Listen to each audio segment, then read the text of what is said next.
2GPA से एक line output होता है, नेटवर्क वीक प्रॉब्लम हो या फिर नेटवर्क स्लो प्रॉब्लम हो या कॉल में बात करते समय नेटवर्क का प्रॉब्लम बन जाता है। एयरटेल सिम लगाना है और सेटिंग में जाना है, वहां पर 2G नेटवर्क करना है ओनली। अगर नेटवर्क 2G आ जाए तो आपका 4G IC खराब है, और 4G IC अगर सही है तो 4G में नेटवर्क आ जाएगा, तो 2G को बदलना पड़ेगा। IO का 1.8 वोल्ट की सप्लाई ये 3 जगह जाता है, RFIC, 2GPA, 4GP। हेलो दोस्तों, उम्मीद करता हूं कि आप लोग खैर आफियत से होंगे। My YouTube channel Hussain technical में आपका स्वागत है।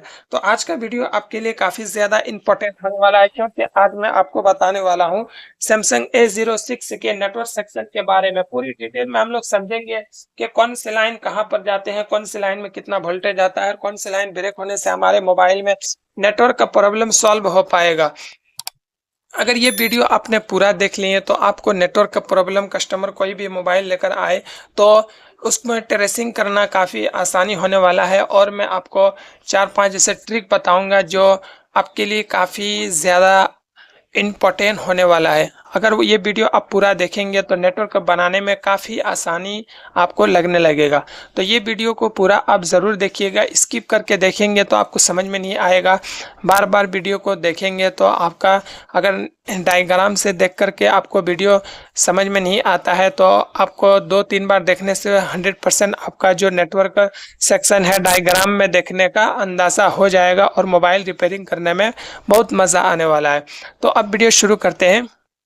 वीडियो शुरू करने से पहले मेरी आपसे एक रिक्वेस्ट है कि अगर आपने मेरे चैनल को सब्सक्राइब नहीं किया तो चैनल को सब्सक्राइब करके नोटिफिकेशन को ऑन कर लीजिए, आपकी बड़ी मेहरबानी होगी। तो सबसे पहला स्टेप में आपको जो चेक करना है वो चेक करना है एंटीना स्विच। एंटीना स्विच से एक लाइन बनता है जो 2GPA में आता है, और 2GPA से आउटपुट होता है, और यहाँ पर एक RX फिल्टर लगा होता है जिसको TX फिल्टर भी कहते हैं, डुप्लेक्सर भी कहते हैं। यहाँ से 2 लाइन निकलता है जो कि आपका एक RFIC में आकर के इनपुट हुआ है, और दूसरा जो यहाँ से होते हुए कहां पर जाके इनपुट होता है इसको एक बार देखना है। तो यहां से होते हुए आपका ये 4GPA एम्पलीफायर में जाकर के इनपुट होता है। तो इस लाइन को चेक करना आपके लिए बहुत ज़्यादा ज़रूरी है। अगर डुप्लेक्सर आपके मोबाइल में ख़राब रहेगा तो नेटवर्क वीक प्रॉब्लम होगा, नेटवर्क स्लो प्रॉब्लम होगा, और अगर आप कॉल में बात करते हैं तो उस वक्त आपको नेटवर्क का प्रॉब्लम, आवाज़ उधर का इधर नहीं आता है या इधर का उधर नहीं आता, बहुत ज़्यादा परेशानी होती है। तो डुप्लेक्सर को चेक करना आपके लिए बहुत ज़्यादा ज़रूरी है, पहला स्टेप में। अब दूसरा स्टेप में आपको जो चेक करना है वो चेक करना है, आपको आना है चार्जिंग IC में। चार्जिंग IC में एक लाइन बनता है जो 3.7 से लेकर 4.2 वोल्ट आउटपुट होता है इन कैपेसिटर के ज़रिए, और यहाँ से होते हुए विवेट लाइन जो सबसे पहले कहाँ पर जाकर के इनपुट होता है इसे चेक करना है। तो ये लाइन जो है सबसे पहले जो जाता है आपका GPA में जाकर के इनफिट होता है। तो यहाँ पर जो कैप लगा हुआ इन सारे में आपको 3.7 से लेकर 4.2 वोल्ट चेक करना होगा। अगर यहाँ पर एक भी कैप अगर आपका ख़राब हो जाएगा तो मोबाइल में नेटवर्क का प्रॉब्लम बना हुआ रहेगा। उसके बाद यहाँ पर जैसे विवेट लाइन उधर एक गया, उसके बाद यहाँ से आपका विवेट लाइन इधर भी एक लाइन जाता है जो कि आपका 4GPA में जाकर के इनपुट होता है।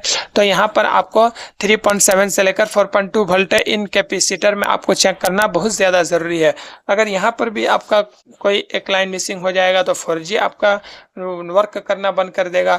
तो दूसरा स्टेप में ये लाइन को चेक किया। तीसरा स्टेप में आपको जो चेकना है RFIC के पास जाना है। RFIC जो हमारा है इसको चलने के लिए पावर की ज़रूरत होती है, और पावर आएगा कहाँ से? पावर आता है पावर IC से। पावर IC यहाँ पर बहुत सारे लाइन, जैसे विलेज का वोल्टेज रेगुलेट करने के लिए लाइन होता है, VIO का 1.8 वोल्ट की सप्लाई यहाँ से आउटपुट होता है, और RFIC में इनपुट होता है।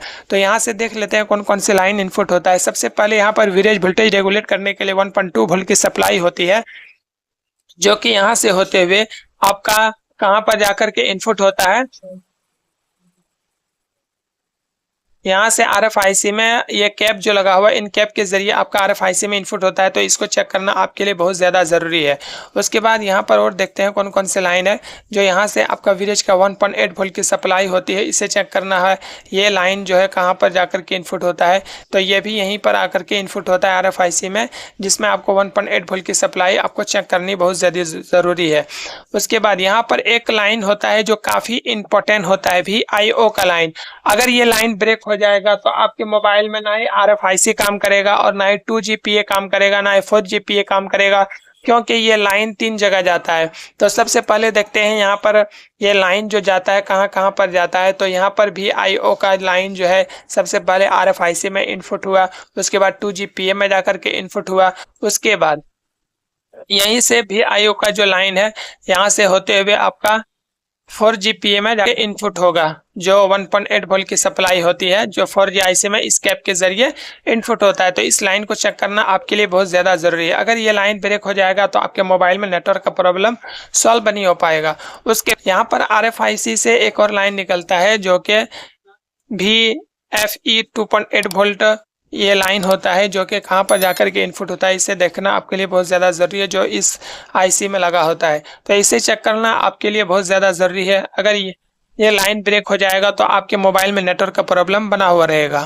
5वां स्टेप में अब आपको जो देखना है वो देखना है VA का लाइन। लेकिन हाँ, ये सब जो लाइनें हैं सिम लगाने के बाद ये सब लाइनों को चेक करना आपके लिए बहुत ज़्यादा ज़रूरी से VPA का लाइन है। सिम लगाएंगे तब ये लाइन बनता है। 0.6 से लेकर 3.7 वोल्ट आपको इस लाइन में चेक करना है। कई मोबाइल APT-IC अलग से लगा होता है, सिर्फ APT-IC को हम लोग हिट करते हैं तो मोबाइल में नेटवर्क आ जाता है। लेकिन इसमें सैमसंग A06 में पावर IC में ही इनबिल्ड है APT-IC। तो यहाँ पर इस लाइन को यहाँ पर इस लाइन को चेक करना आपके लिए बहुत ज़्यादा ज़रूरी है, जो 4GPA में आकर के इनपुट होता है। अगर इन सब लाइनों को एक एक करके आपने चेक किए सारी लाइन को, फिर भी अगर मोबाइल में लाइन तो ओके है मगर नेटवर्क का प्रॉब्लम बना हुआ है, तो फिर आपको कैसे पता चलेगा कि प्रॉब्लम कहाँ है। तो आपको सबसे पहले एंटीना वायर को चेक करना। एंटीना वायर को दोनों तरफ देखना है कि बीप की आवाज़ आता है कि नहीं। अगर एंटीना वायर ख़राब रहेगा तो नेटवर्क का प्रॉब्लम बना हुआ रहेगा। अगर नेटवर्क वीक प्रॉब्लम बना हुआ है तो यहाँ पर आप जम्फर कर सकते हैं। बहुत सारा एक गोल किसी चीज़ में घुमा करके और जम्फर लगा करके वो प्रोटेक्शन के लिए रख सकते हैं, तो वो नेटवर्क वीक प्रॉब्लम सॉल्व हो जाएगा। और दूसरा स्टेप में आपको जो चेक करना है, यहाँ पर 4G सिम लगाना है एयरटेल का। एयरटेल सिम 4G सिम लगा करके और आपको सेटिंग में जा करके ओनली 2G में करना। ओनली 2G में करने से आपका अगर 2GPA सही रहेगा तो इसमें नेटवर्क आ जाएगा। अगर ये ख़राब रहेगा तो 4GPA सही रहेगा तो 4G में नेटवर्क आ जाएगा। लेकिन सेटिंग करना होगा। उसके बाद ये पता चल जाएगा कि 2G में नेटवर्क आ गया तो 4G ख़राब, 4G में आ गया तो 2G ख़राब है। और दोनों अगर ख़राब निकल जाए तो, और अगर नो सिंगल का प्रॉब्लम बना हुआ है, no emergency call, no service का, तो आपका RFIC ख़राब। RFIC को बदलने से आपके मोबाइल में नेटवर्क का प्रॉब्लम सॉल्व हो पाएगा। तो उम्मीद करता हूँ ये वीडियो से आपको काफ़ी कुछ सीखने को मिला होगा।